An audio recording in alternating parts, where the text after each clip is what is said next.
They said I was Superman, that I was having a major impact on the church. The problem is that a lot of times the capes that we wear are the very same things that can choke us. Today we're talking about boundaries, burnout, and why the ministry wasn't meant to be run on fumes.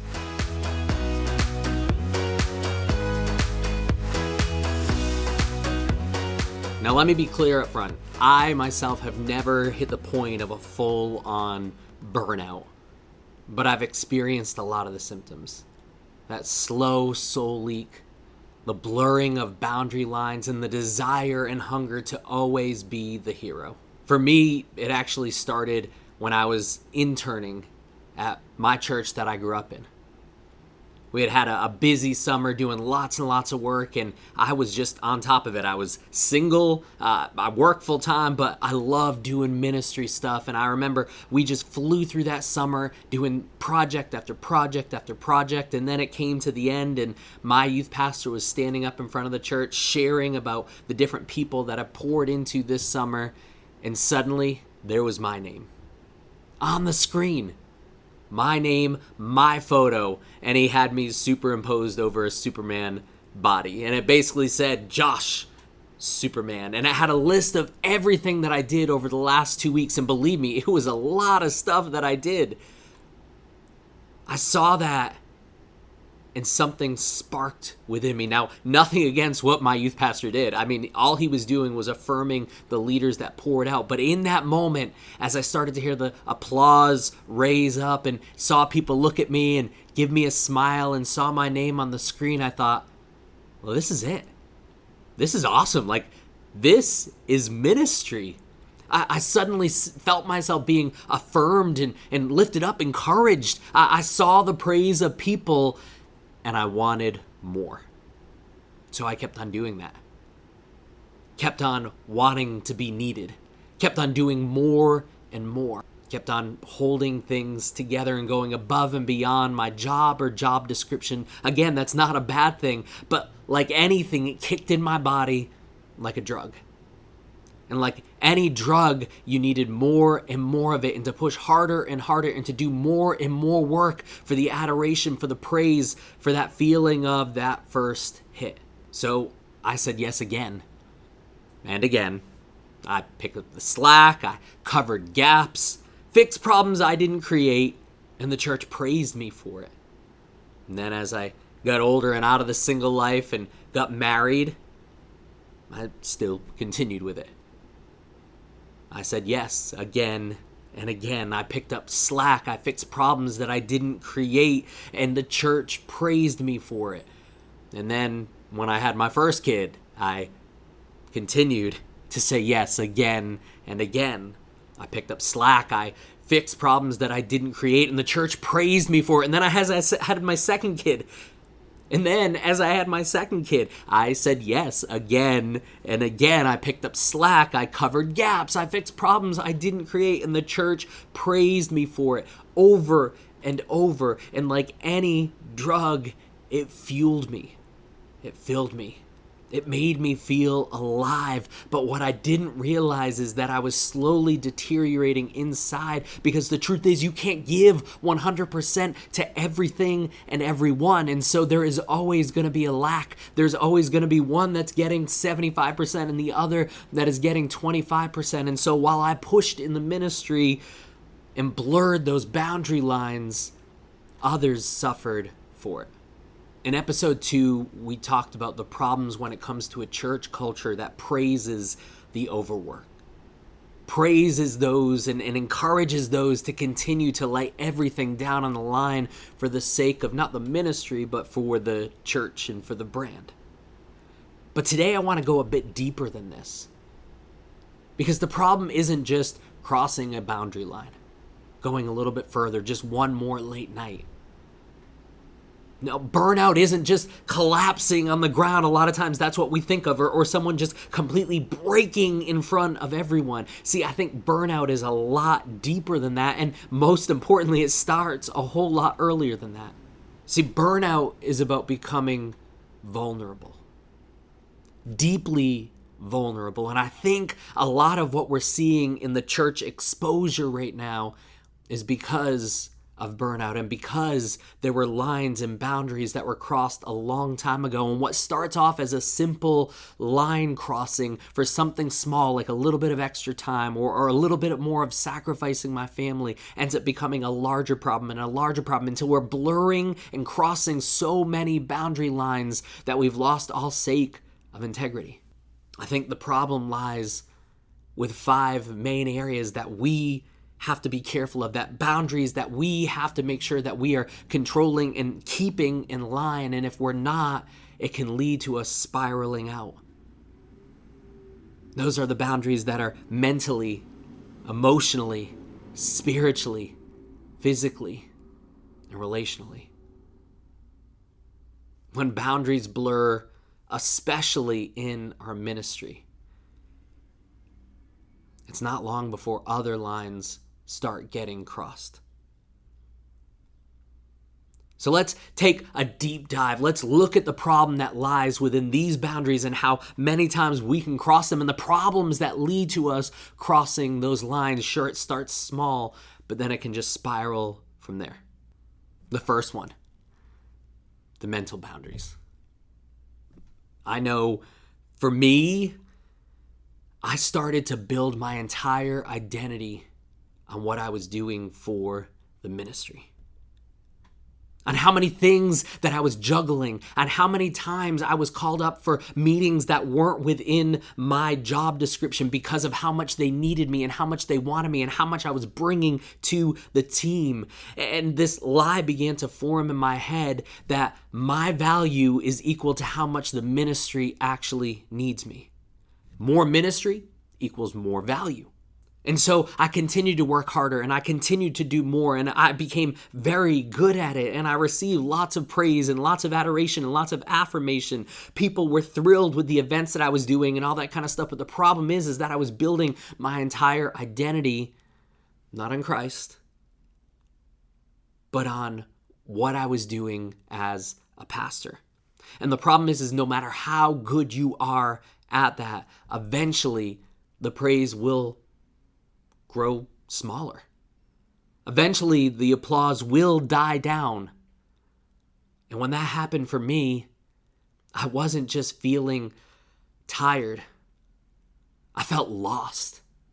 Because my entire self, I felt lost. Because my entire self was wrapped up in the identity of being this ministry jack of all trades. See, when ministers build their identity off of what they're producing within the ministry, if we're not careful, the problem lies with our checks and balances, and oftentimes we start blurring them and losing them. Why? Because we care more for the product than the principle, than the integrity. We start feeling like if I'm doing more, then I'm not only doing good, but because we're trying to produce so much more, it justifies corners that we cut and little shortcuts here or there. We see manipulation from the pulpit start with the subtle belief that I need to keep them here, that I need to entertain them, that I need to keep on pouring out to them. And so because of that, because I need their focus, I can twist some things here and there because it pulls them in. I can steal someone else's quotes and use them as my own because they need to pull from me. They need to grow from me. I am needed. And what happens is the more we do that, yes, we may keep the audience, but in the process, we lose our integrity. Then there's the emotional boundaries. The problem with that is that, let's be honest, a lot of pastors, we carry more of an emotional burden than is probably healthy. I mean, we meet with people, we counsel with people, we help guide and coach them, we lead others closer to God, we do hospital visits, we're there for the funerals, we're there for the weddings, the happy moments, the joys, the sorrows, and the sadness. And meanwhile, we're carrying burdens sometimes that weigh us down emotionally. And the problem is that too many times people don't find the right outlets for that. And so we create unnatural and unhealthy boundaries, or we just blur them completely. And what ends up happening is you see pastors and ministers and staff people that start developing emotional bonds with people that they shouldn't in ways that are way closer than they should, because they have no outlet or don't have a healthy outlet for the emotions that they're feeling. We see ministry relationships that cross the line because they're looking for an emotional fulfillment. Oftentimes, abuse or control starts and stems from unhealed emotional wounds that those leaders have, and yet they mask them by spiritual authority. Then there's the physical boundaries. This is when we push and we work and we continue to blur boundaries. We don't say no. We never stop. We never rest. Sometimes it starts with just one more late night text message, or let me just get this phone call, or let me just add a couple more meetings. I know I'm off the clock and I know I can't be doing this, but you know what? I just need to. And believe me, I realize ministry-wise, there are those moments where we have to do that. There are those emergency calls that come through. I'm not saying just don't answer them. But how many times have we answered them in the sake of an emergency and it's just, hey, can you give me the scriptural reference for this? Something that could have been done during office hours or not during family time. And yet, we continue to push through. We continue to respond. We skip just one more Sabbath.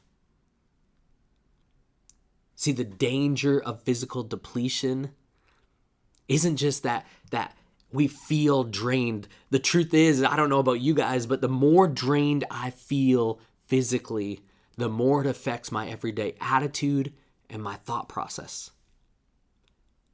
The more depleted we are, the more that it clouds our judgment, our decision making. Oftentimes, the more depleted we are, the more we lose focus. And what's crazy is how many times have we been there really trying to finish that series that we've been working on, or that teaching, or maybe you're really trying to put this event together and you just feel like you're just hitting a wall. And so what do? We continue to push. We continue to strive. We give up that rest day. We continue to push. And what we don't realize is working on fumes has already expended our focus. And yet we continue to push. So we're getting nowhere. But we're giving up more and more and more.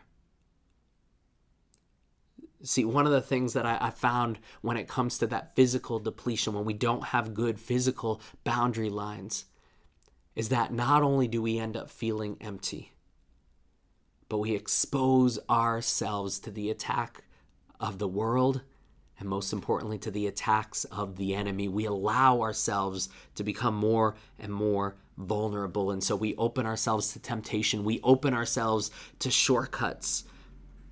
And if we're not careful, we open ourselves up to moral collapse. Then there's the problem of the blurring of spiritual boundaries. This one's a hard one because the truth is I think not only have I been guilty of it, but I think many of us have as pastors and as ministers. And that's when the ministry becomes more of a machine than an actual ministry. When God sadly becomes a mascot and he's the background to our brand.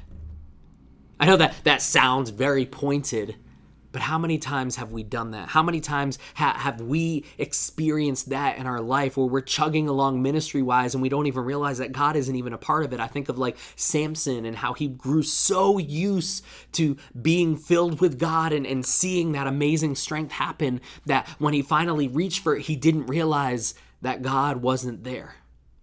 Maybe you've seen it. When sermons become more of manipulation tools instead of theological messages that draw us deeper to God and understand him and grow our walk within him. Where we start to twist theology and God's word to fit the brand, to fit the pastor's image, to fit the financial needs of our church. Entire platforms, ministries, and programs, sadly, more and more are becoming built not on Christ, but on charisma. That doesn't happen just overnight, but it happens when we start to allow those boundary lines to fade. When we stop submitting to God and instead we start substituting him. And then the final problem, the relational boundaries.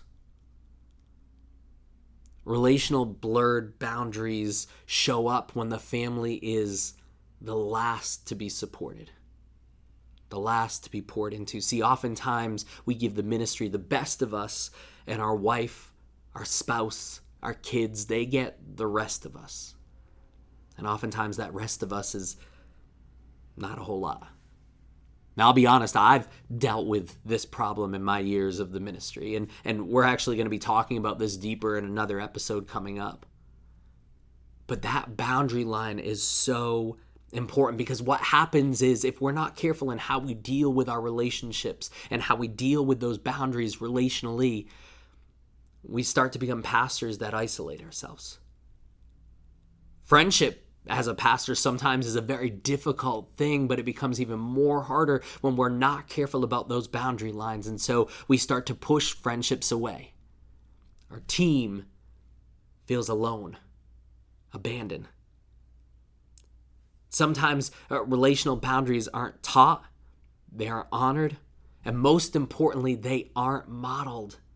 And they need to be. But what happens is, when we do it and when we lead that way, we open up doors to secrecy and church scandals. I think one of the biggest things that can happen when we're not careful with our relationship boundaries is this. We become the lone wolf. And not that the lone wolf is bad. Some of us strive to be the lone wolf. But when we've pushed everyone out and everyone away, then you get to a point where no one really knows who you are. And when no one knows who you are, it becomes easy for us to hide. It becomes easy for us to spiral. And most importantly, it becomes easy for us to fall. Now, the tragic part is that a lot of churches, they reward this kind of behavior. They reward the things that lead to this very thing. Sure, they're not encouraging, hey, we want burnout. But they applaud the hustle. They protect the brand, even when the soul is breaking on the inside. See, if we don't talk about this now, we will be forced to talk about it during the fallout. But at that point, the cost won't just be exhaustion. The cost will be trust, integrity, and sadly, a witness to the world that they no longer believe. Okay, that can be quite heavy, deep, and a little bit saddening to talk about these things. But the truth is that there is good news. See, boundaries aren't just a solution to burnout. They're a reflection of our spiritual health and well-being. So what does healthy look like in those 5 areas? How can we create these boundaries and know that they're for our benefit? Let's start off with the physical health boundary. It's important to make sure that you are scheduling time off, breaks, rest. Not as a reward, but as a weekly rhythm that you create. And then here's the biggest thing: honor those times off.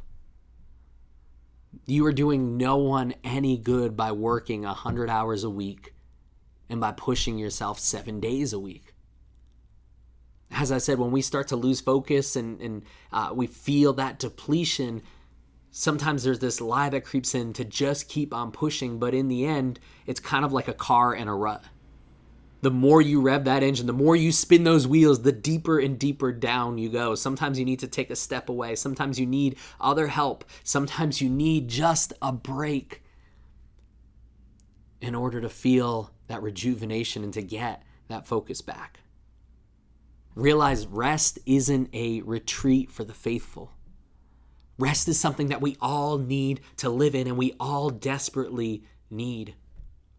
I find for myself sometimes when I choose to get rest, when I choose to take a break, when I have a vacation day or a day off, Sometimes it's in those moments of rest where all of a sudden God is starting to spark some new ideas within me, or that message that I just couldn't finish. All of a sudden, man, that point came out or that scripture came up. Sometimes it's in that rest that I find that new strength, that I finish what I started. Granted, I just write it down as a note because I don't want to give up that rest time. But sometimes we push so hard, and what we really need is that rest for our bodies, for our minds, for ourselves. And there's the mental health. Hear me when I say, you are not what you produce. You're not. I realize that can be seen as a negative thing, but it's also a positive thing. You are so much more, and your identity is so much more than honestly just being a pastor. Your identity is so much deeper than just being a husband or a wife or a son or a father or a mother or a daughter. Your identity needs to be wrapped up in God first and foremost. Where is your identity and where does it lie in? Because maybe some of us need to get back to understanding where our identity is first founded within, and that's within Christ.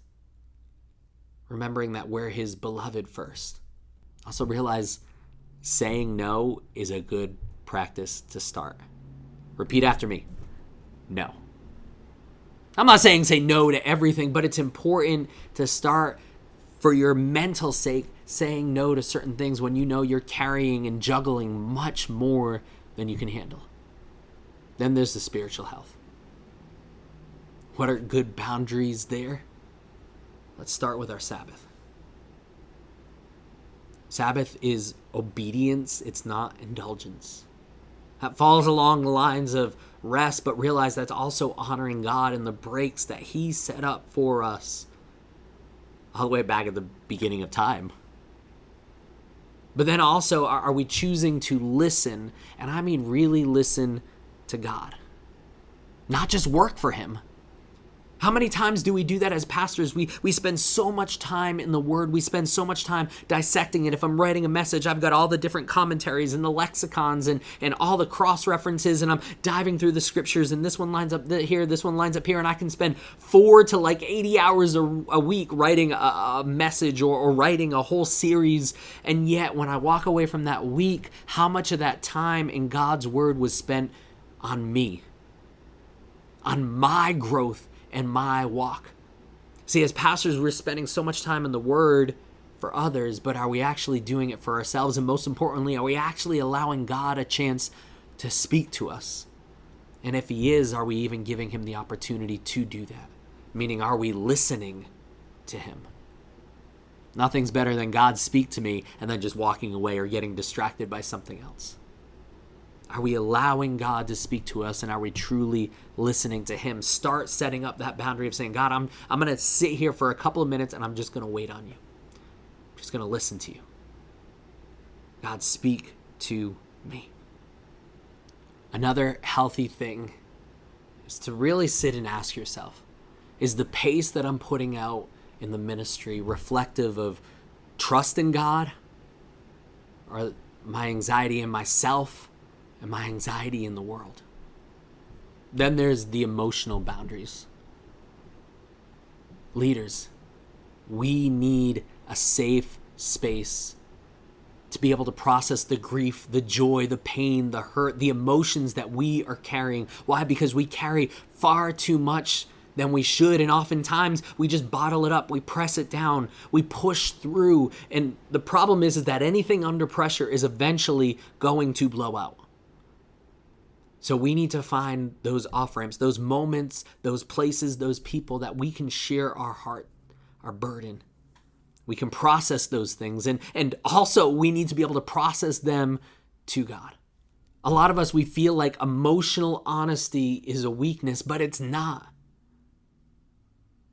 Some of us need to be able to let off the emotional load that we are carrying and find the support and help of others, and most importantly, God, to be able to process and move through those things. Then there's the relational health. Are your families really your ministry? If you're married, if you have kids, they should be your first ministry. They are the ones that God has entrusted you with for the full-on growth. Are we actually treating them as our ministry, or do we treat them as a distraction from it? Can't believe I got to do this. I can't believe I got to spend time here. I'm busy working on messages and teachings. I don't have time for this. Also realize, I know as a pastor it's hard, but a good boundary to set up is realizing that you need a friend or two. You need, as my youth pastor used to put it, a black hole that you can share those things with and know that is not going to come out anywhere else. Know that they're going to help guide, lead you, and if need be, correct you. We need a friend or two. I'm not saying you have to have like hundreds of them all over the place, but you need a real deep friend or two. It's not a luxury, it's a necessity. See, the thing to understand with healthy boundaries is they're not a wall to keep the ministry out of our lives. Instead, healthy boundaries are fences that are meant to keep our souls safe. So how do we live this in real time? Especially when the culture that we live in seems to have the hustle and the push baked into the system. Let's talk some real practical steps for staff, leaders, and congregation members. For staff, what are some real practical steps that you can start doing this week to create those healthy boundaries? First and foremost, practice your Sabbath. Even if your church doesn't promote it or talk about it, you need to have those days where you can find rest, where you can find your rejuvenation in Christ. Another thing that would be healthy for you is to create a weekly opportunity, an off-ramp, so to speak, where you have a day outside of your work that you don't talk about work. If you're married and you have kids, it's a perfect opportunity to say, hey, this is a no work day. We're not going to talk about the job. We're not going to talk about the church. We're not going to talk about this new series or this event. We're going to talk about us. We're going to have fun. We're going to do life. It's okay to disconnect for a little bit. In doing that, it's also important to draw clear start and stop times when it comes to your ministry. And I realize ministry is like 24/7. And as I said earlier, you're going to have those emergency moments, those emergency phone calls, those things that you need to address immediately.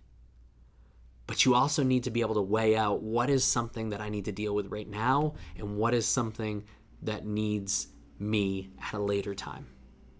Something that I can put off and not be seen as unresponsible or irresponsible.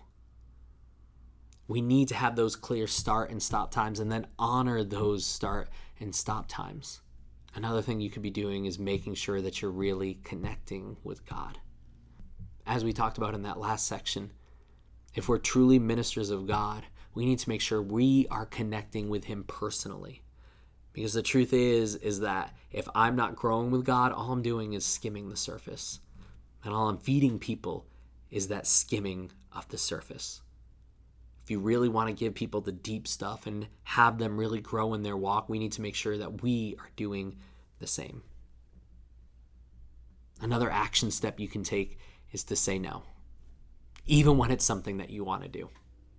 Not too long ago, someone from the congregation approached me about this outing and they needed some people to help with it. And I heard it and I was like, I love this idea. Man, I want to do this. Like, it was something that I was excited about. And I was like, I can pull a team together and all that kind of stuff.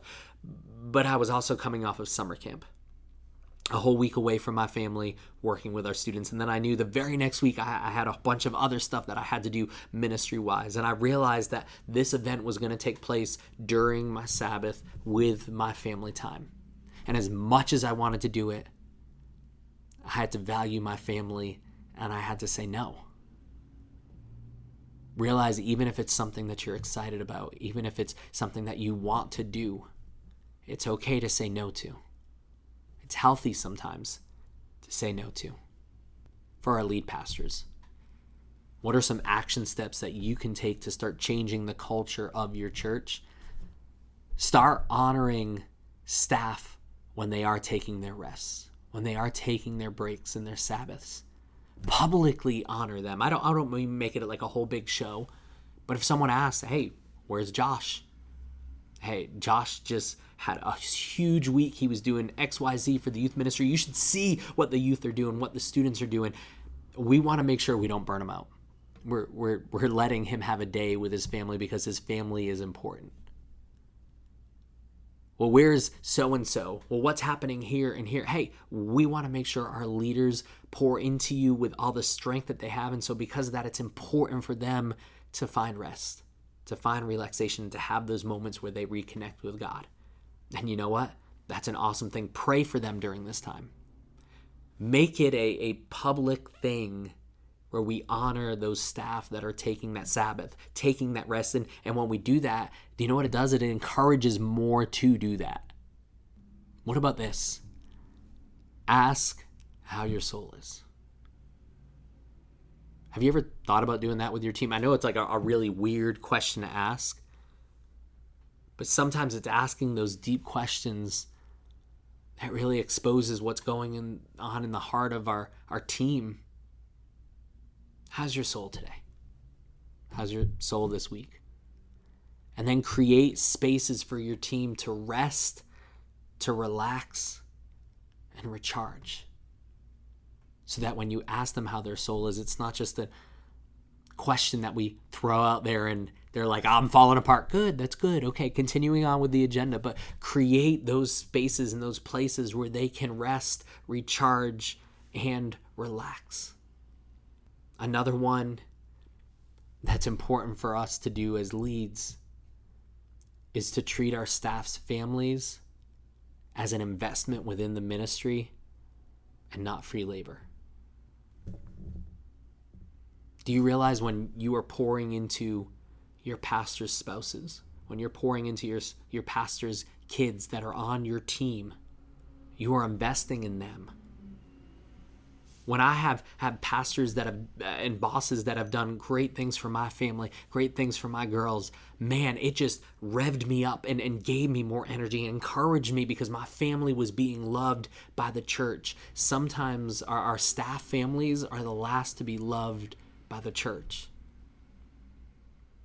So realize that those families, they're worth investing in because they're an investment into the ministry. Don't just treat them like free labor. For the congregation members out there, you're sitting there listening, and these are great things to start in the culture of your church, but you're like, what can I do? I'm not a staff. I'm not a volunteer. I'm not a leader.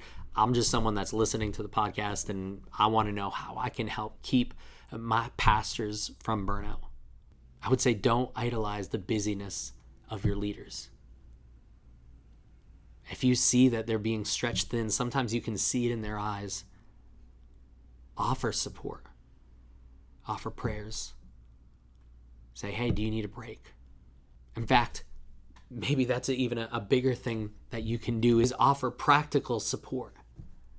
Maybe you can help watch the kids if they have kids. Give the pastor and their spouse a date night. Maybe it's preparing a meal for them. Or maybe it's just encouraging them. In the face where so many people can criticize, be that person that encourages them, lifts up their spirits, brings a bit of joy into them. And most importantly, and I know we throw this out, but how often do we actually do this? Pray for them, for their hearts, for their rest, for their soul, for their walk with God. Take time to pray for them. Put them on your prayer list. Make sure that you are really approaching God with them and what's going on within their life.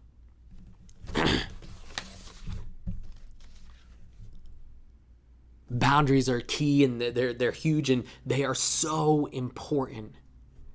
But maybe you're listening to this and you're like, that's awesome for the future. I'm going to take those advice. I'm going to watch out for those problematic things. I'm going to make sure I draw good boundaries within my life and within all 5 of those areas. The problem is that I already hit burnout. I'm already beyond exhausted. I'm already hurt, broken, and kind of feel like giving up. What do? Realize that it's okay to rest. It's okay to take your time. It's okay to breathe.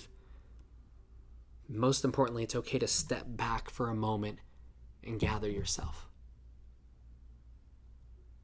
Sometimes we feel ourselves on that cusp of that burnout, and yet we don't know what to do.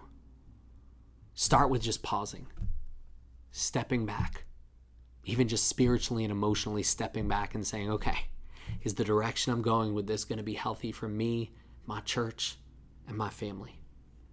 Then start creating weekly rhythms of silence, of solitude, of Sabbath, of the word that we've said over and over and over again in this thing, rest.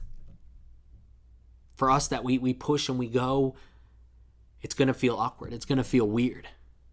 For me, the idea of silence was just, the first time I did it, I had a hard time with it. Why? Because we're so used to the noise. We're so used to music going, our cars going, or even when I'm doing the dishes, I have something going sound-wise. When I sleep, I need a sound machine. And so the idea of silence is awkward and weird, and yet it's in those moments where I choose to sit outside and just sit there and say, okay, God, I'm just going to rest. I'm just going to sit in silence. After that first time, there is almost that breath of relief. In the busyness, silence is something that even for a little bit should be honored, and we don't realize how much we treasure it. Start creating those weekly rhythms where you take some solitude time, some silence time, and some rest time for yourself. To find healing also, it means sometimes finding an honest community that isn't there for your gifts or for your output, but they're there for you. Those that you can talk to and be honest with and not feel like you have to perform in front of. I feel like this is one of the biggest areas where a lot of pastors struggle, is to find good, real community. Even if that means finding it in other friends, an online community, or maybe it's about finding a group of pastors that you can connect with from other churches and other areas. Maybe you're like me and you realize that your identity was built on the role of pastor and not first and foremost on God.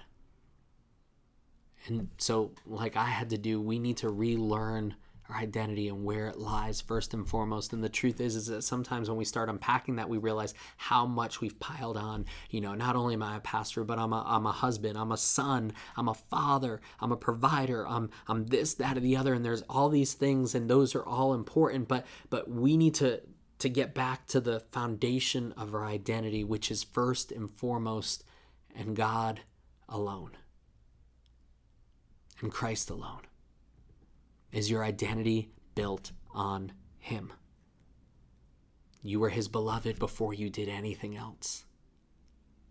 So we need to kind of detox some of the way that we've allowed our identity to be wrapped up in all of the wrong things and re-understand who we are in God, His plan, His purpose for us.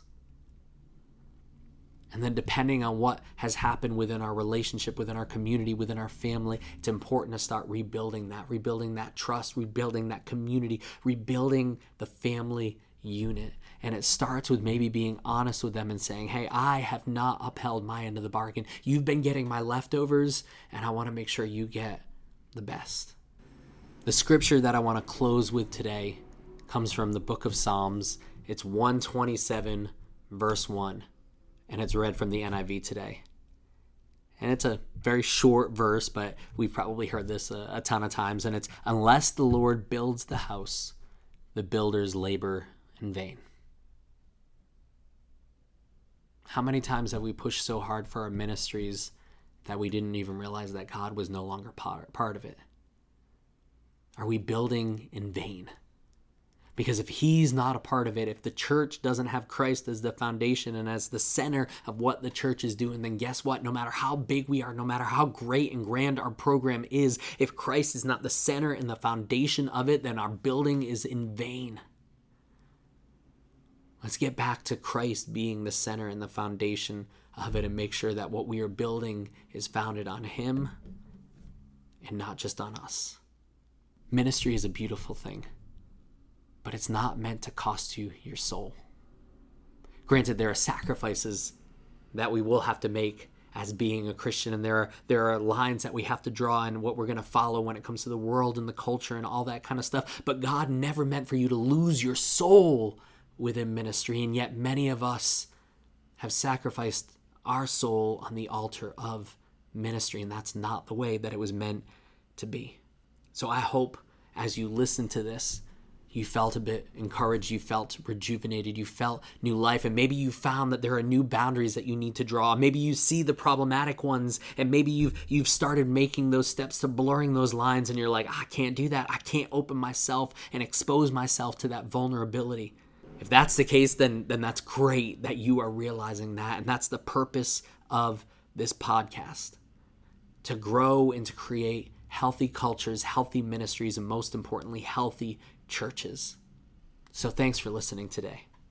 And if maybe there was something that jumped out at you or really encouraged you, share this, especially with someone that you feel, hey, I think you need help with your boundaries, or hey, I think you're approaching burnout and I just want to breathe a little bit of Christ's life back within you before you spiral out. If you know someone running on empty, then share it with them. Let them know that there's another way. As for next week, we're going to be talking about volunteers and really addressing the fact that are we building volunteer communities that are thriving and growing, or are we building revolving doors that leave our volunteers burnt out, depressed, and hating everything about our ministry? We're going to be talking about building good and healthy teams that last. It's going to be a good one. Don't miss it. Until then, rest, take a breath, set a boundary, and let's keep on going as we aim to go beyond the numbers. Thanks. As we talked about in that last section, how many times, as we talked about in that, and then the final boundary line. So what do healthy boundaries look like? Today we're talking about burnout, ministry, and how